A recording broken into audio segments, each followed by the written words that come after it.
The San Francisco airport has officially banned plastic water bottles. In a city teeming with human feces and used syringes, hydration for travelers is officially a bridge too far. Ironically, a number of studies show the ever-multiplying environmental regulations not only don't help the environment, but they actually hurt the environment. We will examine the real purpose behind the rules. Then, Joe Biden releases his first televised campaign ad, and the title is absolutely hilarious and completely oblivious. We'll get to that. Finally, a new study published in an influential journal may have just confirmed 75 years of kooky, cranky, far-right conspiracy theories. All that and more. I'm Michael Knowles, and this is The Michael Knowles Show.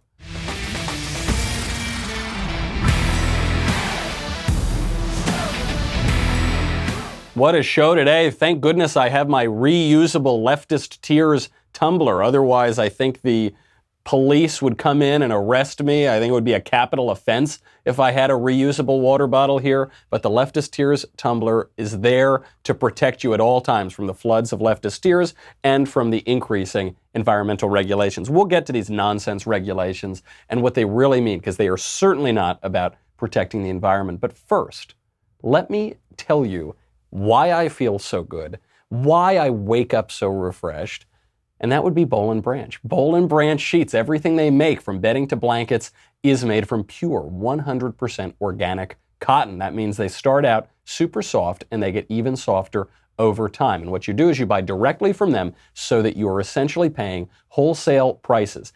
One of the perks of my job is that on occasion, on a handful of times, I've gotten to stay at really, really nice hotels. When I pay for my own hotels, I'm usually at the one on the side of the highway that costs $20 a night. But on occasion, I've gotten to stay at some really, really nice ones. And one of the best aspects of the really nice hotels is the bedding. You just feel so great. You can really feel the difference. First time I slept on one, I thought, I need to get these sheets.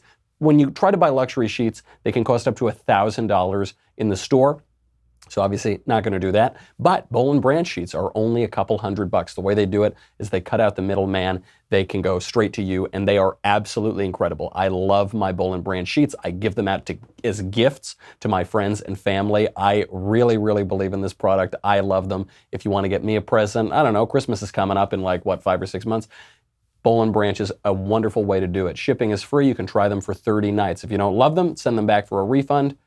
You're not going to want to send them back. I'm promising you that. There is no risk, no reason to not give them a try. You can get started right now. Right now, my listeners get $50 off your first set of sheets. Don't say I never did nothing for you. That's a pretty good deal. Go to bollandbranch.com, promo code Michael. Go to BOLL and branch.com, promo code Michael, MICHAEL. That's the only way to get your $50 off your first set of sheets. bollandbranch.com, promo code Michael.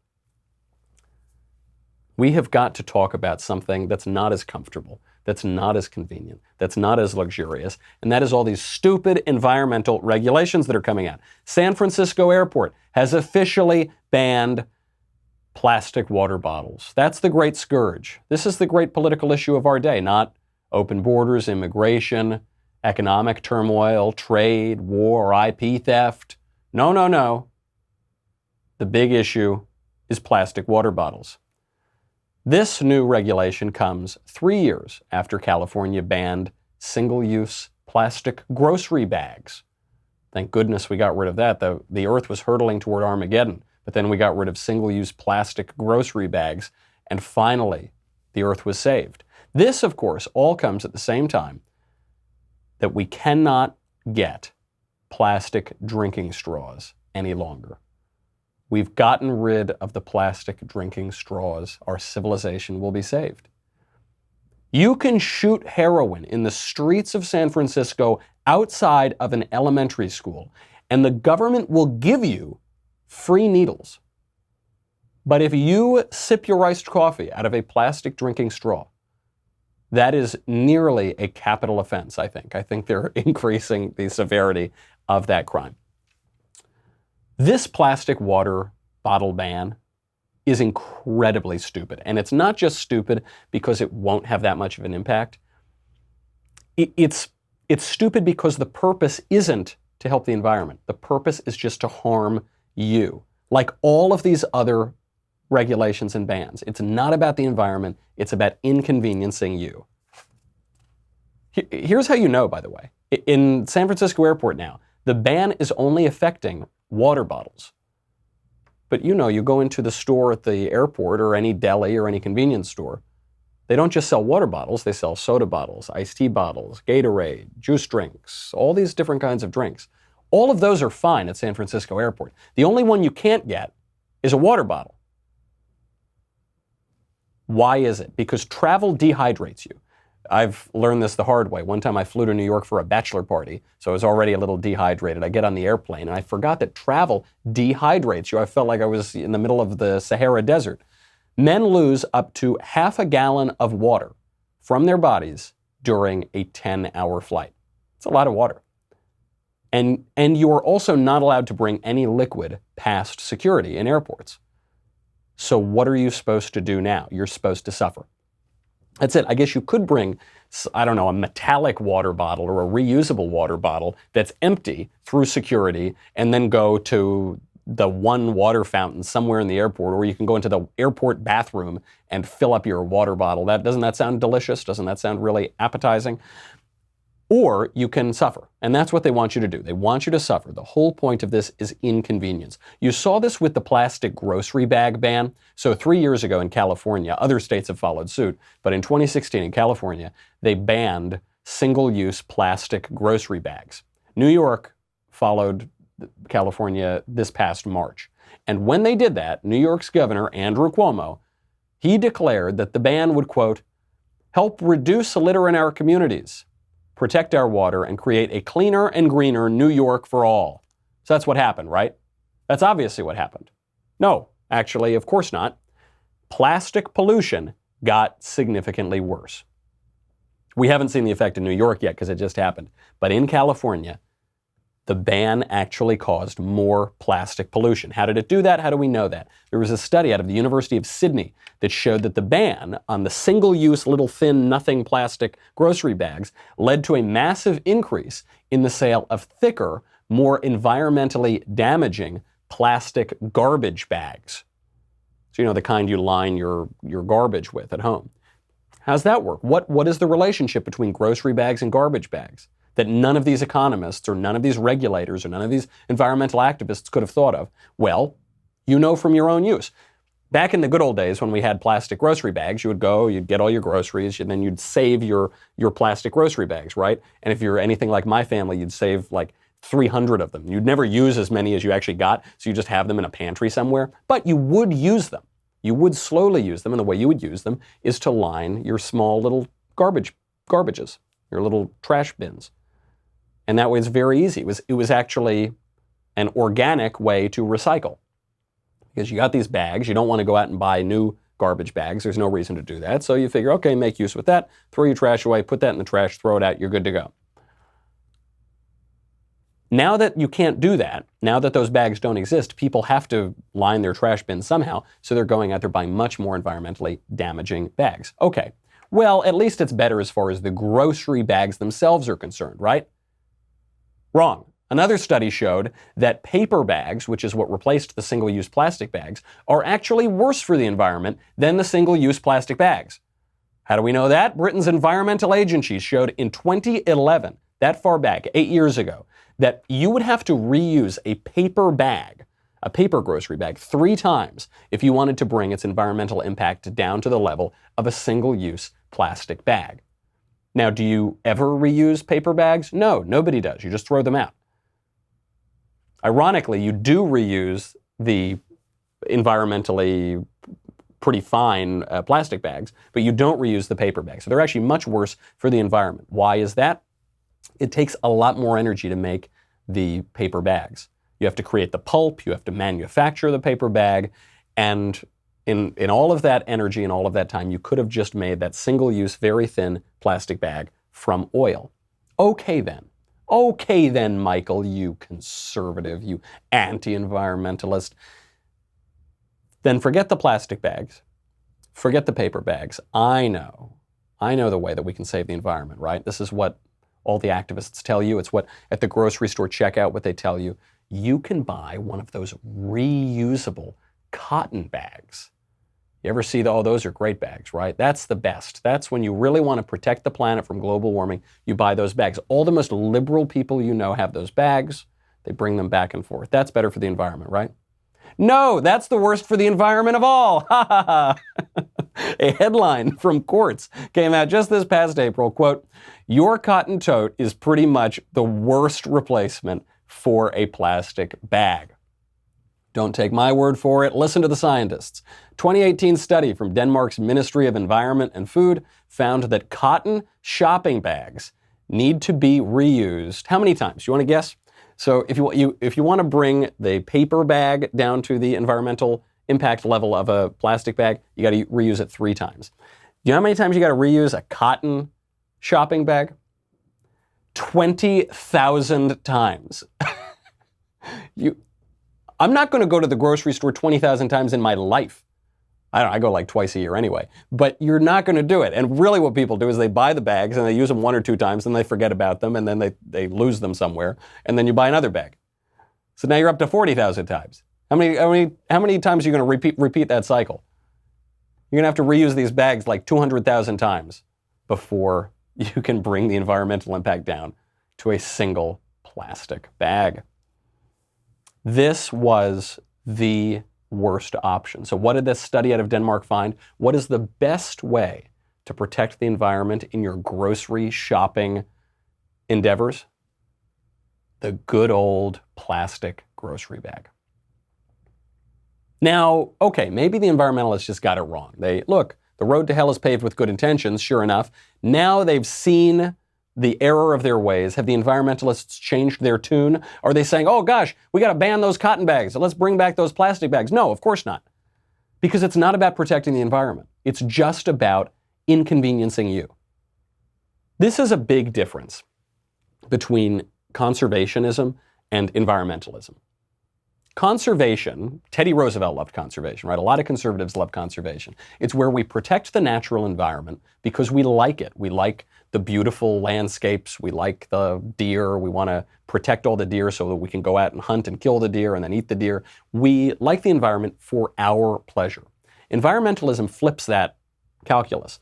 And in environmentalism, it is no longer the idea that we're preserving the environment for our benefit. It's that we are serving the environment.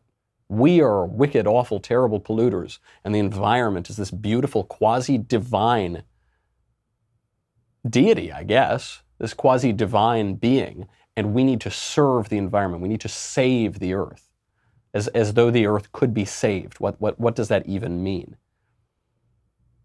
This religion of environmentalism has taken the place of traditional religion. It offers all the elements of religion. It offers sin in pollution. It offers atonement in recycling. It offers Armageddon in global warming, which is going to kill us in 14 months or 12 months or 10 months or 12 years or 35 years or whatever it is now. It even offers the sale of indulgences in the form of carbon tax credits. It is a religious system. Everybody's got to serve somebody. And as traditional religious observance has waned, environmentalism, among other leftist ideologies, has risen up to fill that void. You see this perhaps most clearly, not even just in the United States with the plastic water bans in San Francisco airport. Look over in the United Kingdom. 2 big stories out of the United Kingdom. A 34-year-old mother of 3 put her recycling in the wrong color bag. So you know here we have black bags for trash or white bags for trash, and then we have blue bags for recycling. I guess they have the same in the UK. And she went to her borough council to get the correct bags to be used for recycling, and they didn't give her the bags. So then she got permission to use the black bag, which is usually for trash, for her recycling. So she's still recycling. She's still separating it and putting her recycling out there. Do you know what happened to this poor woman? She was arrested and thrown in jail for still recycling, but not recycling in the correct color bag. How did they catch her? They found her on a closed-circuit TV camera putting out the wrong color bag on the day for the recycling, so they arrested her and threw her in jail. The color of the bags in no way affects the environment, right? Of course not. But it does affect the moral dictates of the Church of Environmentalism. Also in the UK, completely on the other side of this, the country's most prominent environmental activists, Prince Harry and Meghan Markle, just flew on a private jet to stay with their good friend Elton John in Nice. This was their 4th trip on a private jet in 11 days. Fine, I don't care. They can fly on as many private jets as they want, except at the exact same time, just last month, Harry and Meghan posted on Instagram about how important it is to protect the environment. This is the post, quote, "As a continuation of our monthly social awareness approach to shine a light on the accounts that are working toward positive change, for the month of July, we turn our attention to the environment. There is a ticking clock to protect our environment. With climate change, the deterioration of our natural resources, endangerment of sacred wildlife." Sacred? What? Like we're worshiping the wildlife? What does that even mean? "The impact of plastics and microplastics and fossil fuel emissions," like the sort that are emitted from private jets. The post goes on, "We are jeopardizing this beautiful place we call home for ourselves and for future generations. Let's save it. Let's do our part." Okay, now, you could say it was just some staffer at the palace posting that. Harry and Meghan didn't post that. They're not really that intense about the environmental thing. They're not really being hypocrites. They're just caught up in the royal family. No, it goes on.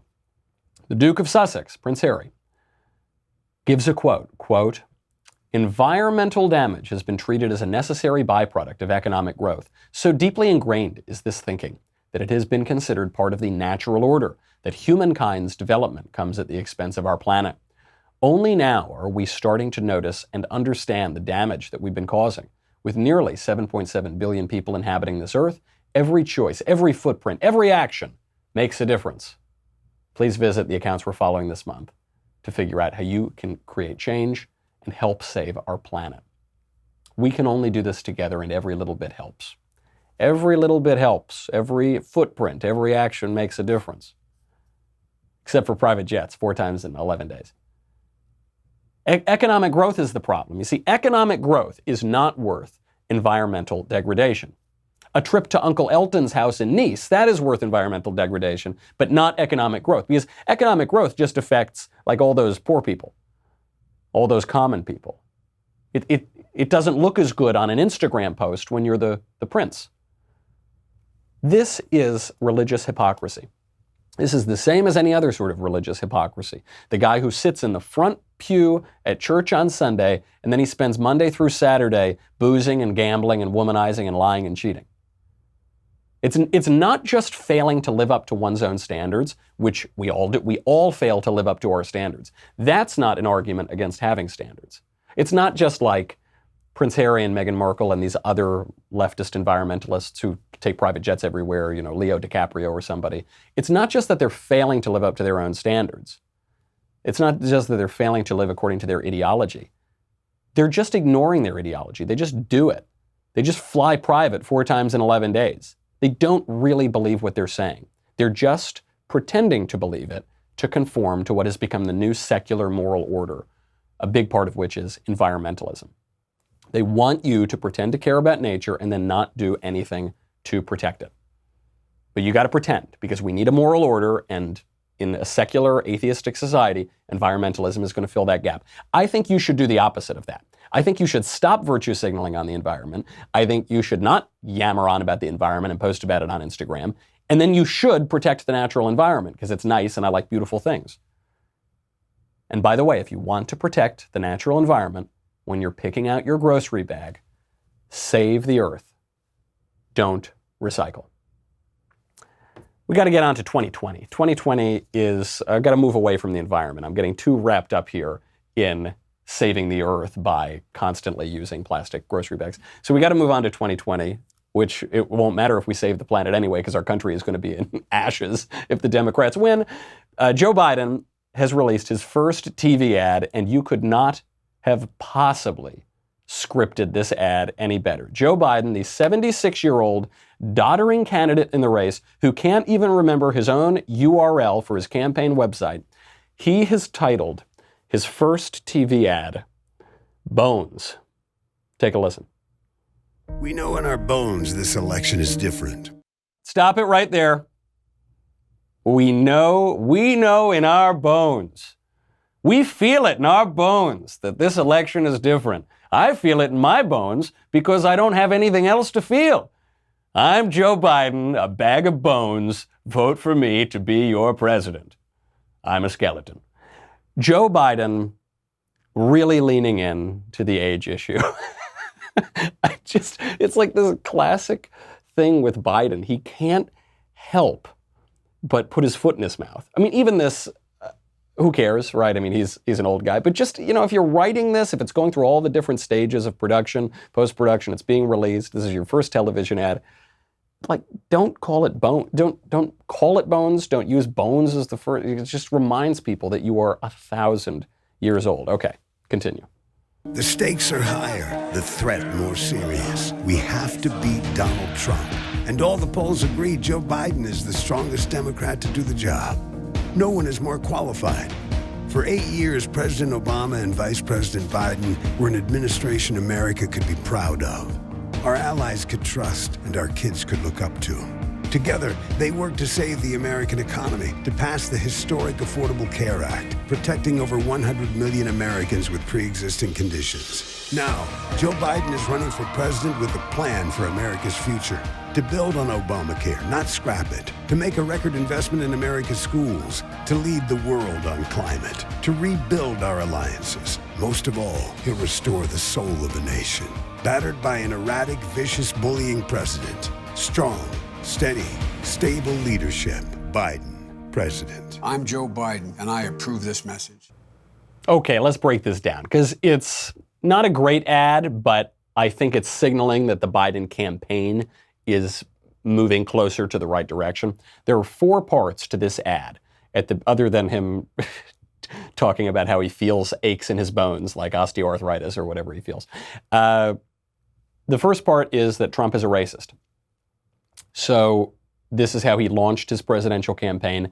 The first lines out of his mouth in his announcement video were perpetuating that Charlottesville hoax that President Trump called neo-Nazis and white supremacists very fine people. Even though you can see in the video footage, Trump explicitly condemns the neo-Nazis and the white supremacists. That was the pitch from the beginning. Trump is a racist, vote for me. And he's keeping this up here. You see the images from Charlottesville and the tiki torches and the white supremacists saying Trump is a racist. All right.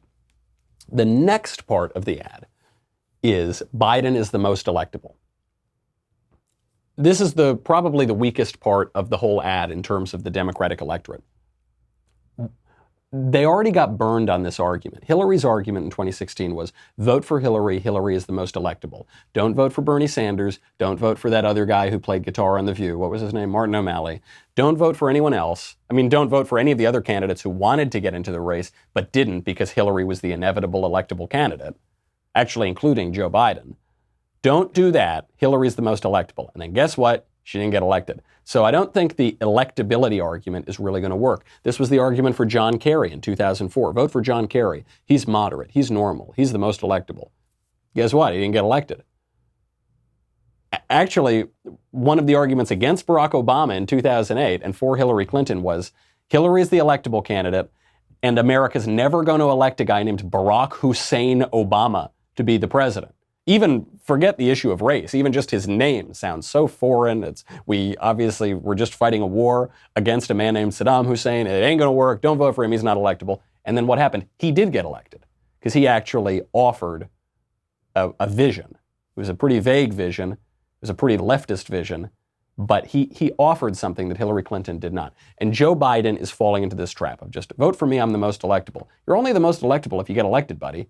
And Joe Biden's poll numbers are still strong. He's still leading the pack, but just barely. One poll has him tied with Elizabeth Warren at this point statistically, and he keeps dropping as other candidates keep rising. So that's pretty weak. Then the third part of his ad is pretty good, which is he's tying himself to Obama. It's a tough play because Obama is sort of passé now in the Democratic Party, but if Obama comes out and endorses Biden, that would be a huge help to Biden. Obama hasn't done it yet, but Biden should keep sucking up and try to get him to do it. Michelle Obama is very popular. At this point, she might be more popular than her husband. She had that best-selling book. The Democrats love her. If he could try to get her support, that would be very helpful. Tying himself to Obama's legacy is probably a good idea in any circumstance, but it's especially an important idea in this circumstance because what else does he have? He's been in politics for 50 years. He didn't accomplish anything in the Senate other than hold up the Clarence Thomas hearings in 1991 and pass a crime bill in 1994. It was a very good crime bill, but he's got to run away from that aspect of his career now because the Democrats are going soft on crime and law enforcement. So the only thing he's got is that he was the vice president to a relatively popular president named Barack Obama. Tying him, that's a good point. Then he closes the ad on Trump is a jerk. Basically, Trump's a terrible guy, and I'm going to restore the soul of this nation. Biden has vacillated in this campaign between being the moderate candidate in the Democratic Party. I say moderate only relatively. He's still a pretty left-wing guy, but compared to, I don't know, Beto O'Rourke or Kamala Harris or Elizabeth Warren, he's pretty moderate.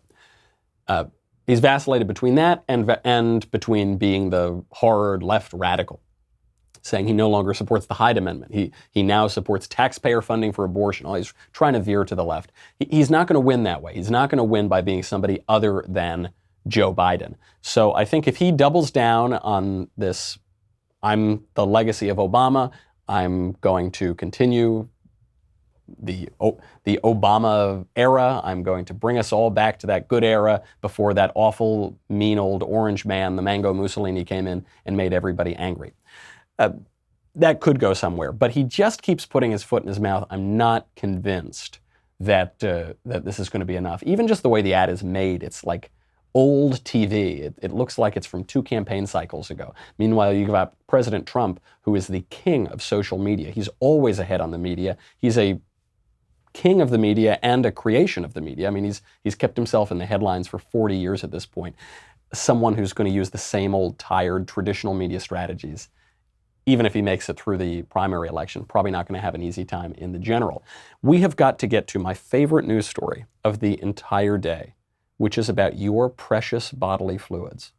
It's about a conspiracy theory from all those far-right kooks that has gone on for 50 years, more than that, 75 years at this point.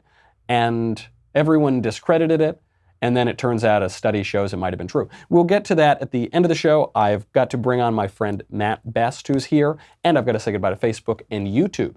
You are almost out of time to purchase tickets to our Backstage live show tomorrow night, August 21st, at the incredible Terrace Theater in Long Beach, California. We don't do a lot of these shows. This is going to be the only one this year. It's going to be an incredible amount of fun. Ben Shapiro, Daily Wire God King, Jeremy Boring, Andrew Klavan, and, most importantly, me. We will be talking politics and pop culture.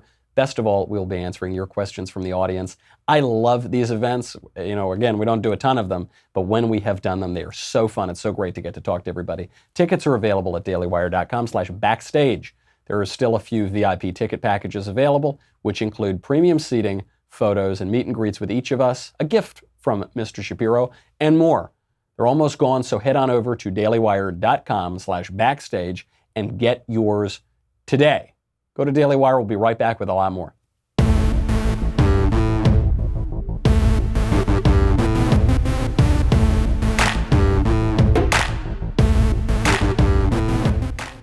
We got to get to my friend Matt Best. Matt Best, you probably know him as one of the guys over at Black Rifle Coffee Company. Matt has an incredible story. He joined the Army at age 17. He deployed 5 times to Iraq and Afghanistan with the 2nd Ranger Battalion, 75th Ranger Regiment.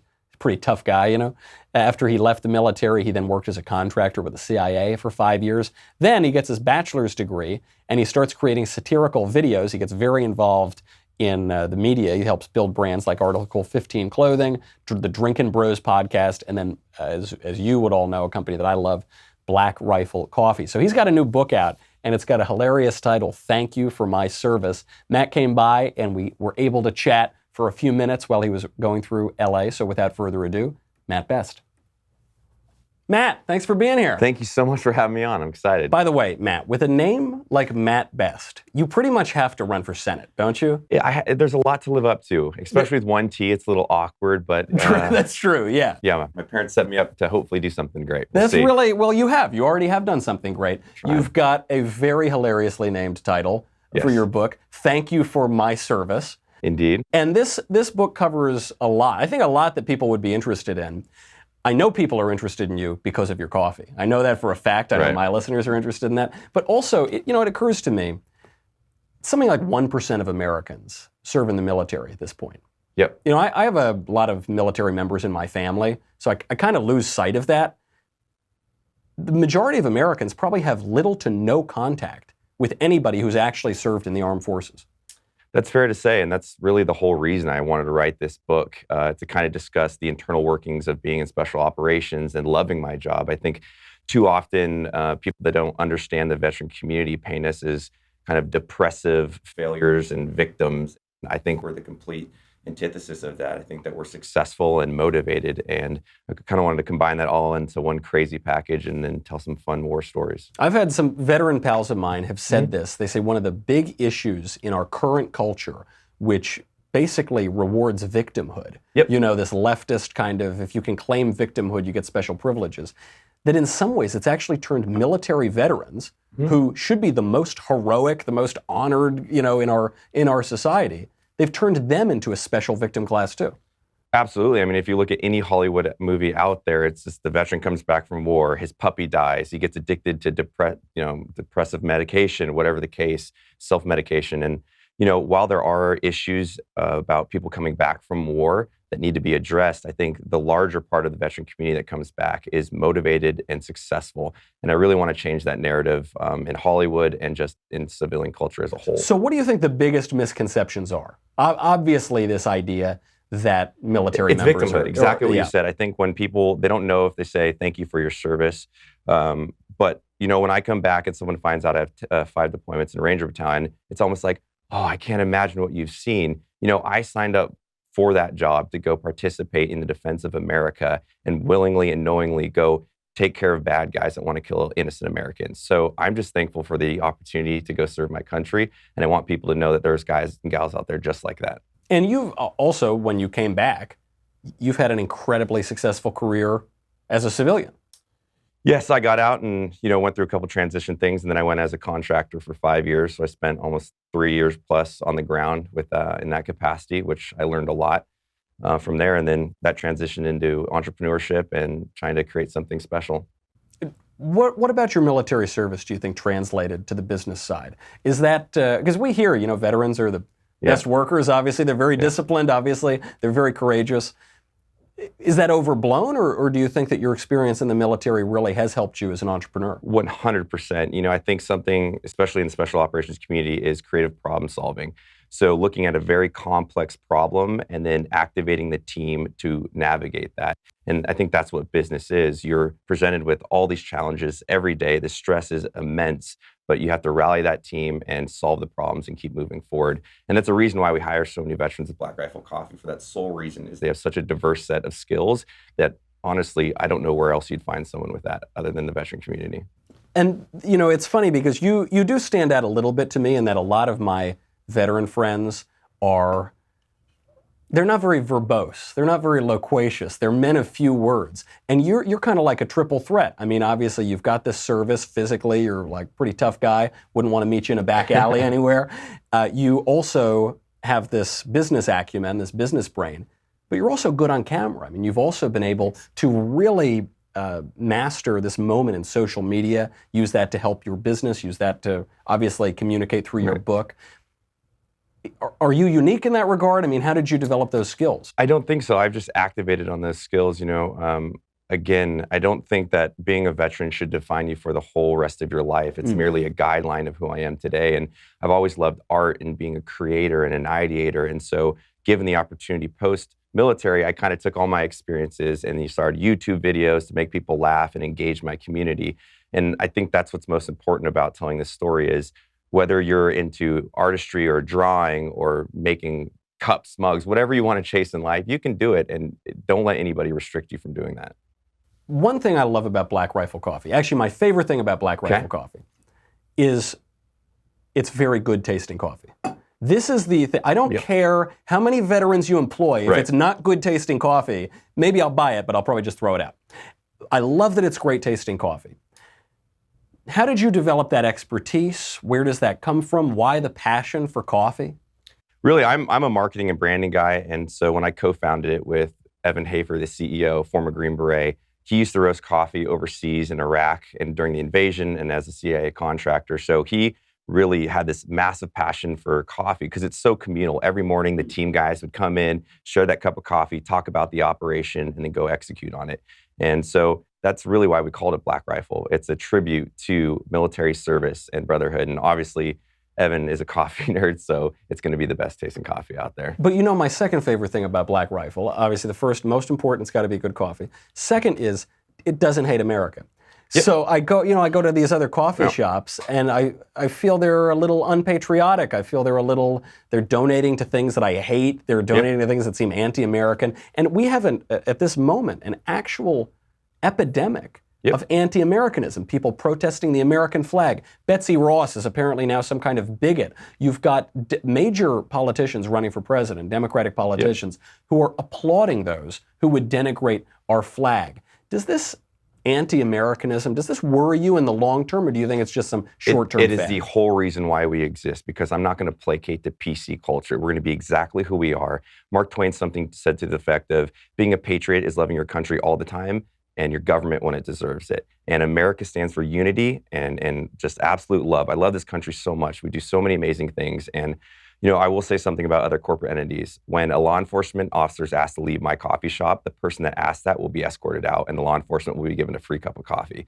I can't stand for that. It's absolutely atrocious that we're treating civil servants and veterans this way. It's got to change, and if not, I got to do it, right? And by the way, one of the lines that we keep pointing out is "Get woke, go broke." So there's this very small group of leftist agitators who wants to tear down the whole country, basically, and they want to protest the flag. And generally speaking, when companies cater to them, their profits decline, their customer base declines, they start to go out of business. Because they're probably not working, so. That's right, because they're probably not working very hard anyway. But then, your company is kind of just the proof of this, is you go out there and you say, look, guys, you can get coffee at a million different places. Here's a cup of coffee that doesn't hate America, and all of a sudden you become one of the biggest coffee companies in the world. Yeah, I think there's a sense of reverence and passion for America, and we always say vote with your dollar. And I think something that we do well is we're a very transparent company in what we do. We show where we donate our funds to, who we're supporting, and if you like us, you can buy it. If you don't, well then do something else. But that's right. It's a vote with your dollar. It's very hard in 2019 to be transparent with a corporate entity and know what they're actually giving. Other people say they support veterans, but they're throwing money that absolutely doesn't support veterans. And one thing, I also like that you guys have a sense of humor. I find politics these days is so, God, everyone takes themselves so seriously. But you guys have a real sense of humor. You really embrace the love of country with some levity to it too. You've got like the Benjamin Franklin, snake, join or die right on the mug. I find a lot of that kind of comedy in the book. I think a lot of military books also are a little drier. I don't want to be uncharitable, but they're a little drier. Your book is not dry. Yeah, I believe, kind of humor through horror and all the experiences that I've had in my life. And there are people that have done extraordinarily more amounts of stuff in the military than me, but you kind of got to laugh. There's no dress rehearsal in life. And so if you're not smiling and loving and creating community, then why are you even here? Right. And when does the book come out? August 20th. August 20th. So that's coming up. You're probably on a media blitz right now. I'm just excited to be here, so. That's right. Excited to be here. And I figure, first of all, compared to Ramadi, this isn't that bad. And also compared to fighting overseas, probably a media blitz, you can handle it. Yeah, I think it'll be okay. You've done something like that before. All right, I can't wait to hear back from everyone else listening on what they think of the book. I know what they think of the coffee, and they love it. Matt, thank you for being here. Thank you for your service. And in terms of my day-to-day, probably the most important, thank you for your coffee. Oh, thank you for all three of those, and thank man. you I for really my appreciate service it. and everything here and having me on the show. All right, Matt, good to see you. Cheers. All right. Now we've got to talk about something much more important than any of this, which is how we are all Alex Jones now. We're all Alex Jones. This is more important than the environmental protection. This is more important than even Matt's book, even though it's a very good book and I highly recommend you buy it. This is more important than the 2020 election. It's the fact that nobody knows anything. Nobody knows anything. Things we've been told for 50 years, 100 years, they can be upended overnight. The food pyramid, we were told there's the food pyramid, you got to eat a ton of carbs and not a lot of fat. Now the food pyramid is exactly the opposite. Conspiracy theories are popping up and apparently true overnight. One of them is one of the oldest ones in the book. Truly proof that nobody knows anything. For decades, the kookiest, crankiest, wackiest conspiracy theorists on the right have harped on one conspiracy theory above almost all the others: that the fluoride that the government puts in drinking water is harmful to us. This began in 1945. The U.S. began fluoridating water because it prevents tooth decay. And the caricature that almost immediately developed of right-wingers was that they all thought that this was a communist plot to destroy us, and the fluoride in the water was messing with our brains and affecting us somehow. This was parodied in the great film Dr. Strangelove, when the Brigadier General Jack D. Ripper talks about our precious bodily fluids. I can no longer sit back and allow communist infiltration, communist indoctrination, communist subversion. Now that part we all agree with. I mean, that's not the conspiracy theory part. But then this is where the caricature comes in. And the international communist conspiracy to sap and impurify all of our precious bodily fluids. Okay, ha ha ha, you crazy, stupid right-wingers, ha ha ha, you guys are so dumb, right? Well, it turns out the conspiracy theorists very likely have a point. There is a new study out, published in an influential medical journal, that links fluoride consumption during pregnancy with lower childhood IQs. Apparently, the fluoride in the drinking water, according to this study, is so affecting our precious bodily fluids that it's making us all stupider. To put this into perspective, 3/4 of the United States drinks fluoridated tap water. And now, when I'm at the San Francisco airport, I can't even buy a regular water bottle without any fluoride in it because that's been banned. So I have to bring my own water bottle and fill up the fluoridated tap water. Oh my gosh, maybe this is all of the conspiracies are just coming together right now. The main takeaway from this is not necessarily that communist infiltration is affecting our precious bodily fluids. I guess it could be. But the main takeaway is that we know much, much less about the material world than we think that we do. We know so much less. We pass these environmental regulations, all these big policies, because we say this is how we're going to help the environment. And guess what we do? Because we're so stupid, we end up harming the environment with the very policies that were intended to help the environment. We tell everybody, you've got to eat the food pyramid. You've got to stuff your face with cereal and pasta and breads. That's how you're going to be healthy. And then 50 years later, they tell you, actually, well, we got it a little bit wrong. You actually shouldn't have any of those things at all, ever, but you should eat a lot of fat. And I don't know what it's going to be tomorrow. One day we find out coffee is really healthy for you. The next day we find out coffee is really bad for you. Then the next day it's really healthy for you again. But the eggs are really good for you. Then eggs are really bad for you. Then eggs are really good for you again. Global warming is guaranteed going to flood New York by 2013 or 2015 or actually never, but it'll maybe in a little bit, but we're not quite sure when. The Earth is going to end in 10 months, 12 months, 14 months, 35 years, 12 years, 14 years. I don't know, but it's going to end soon.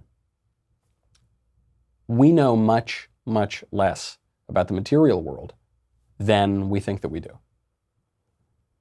What this calls for, my humble suggestion, is a little humility. It's a little humility in your politics.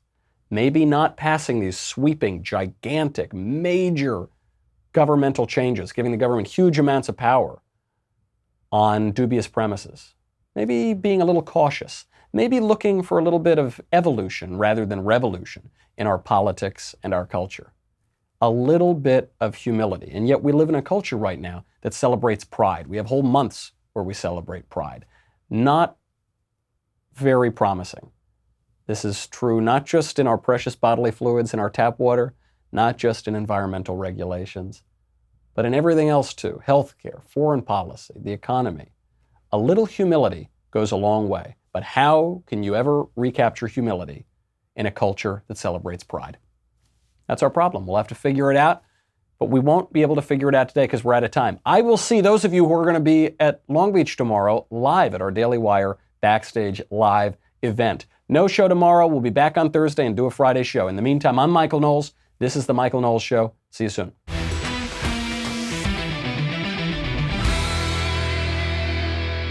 The Michael Knowles Show is produced by Rebecca Dobkowitz, director Mike Joyner, executive producer Jeremy Boring.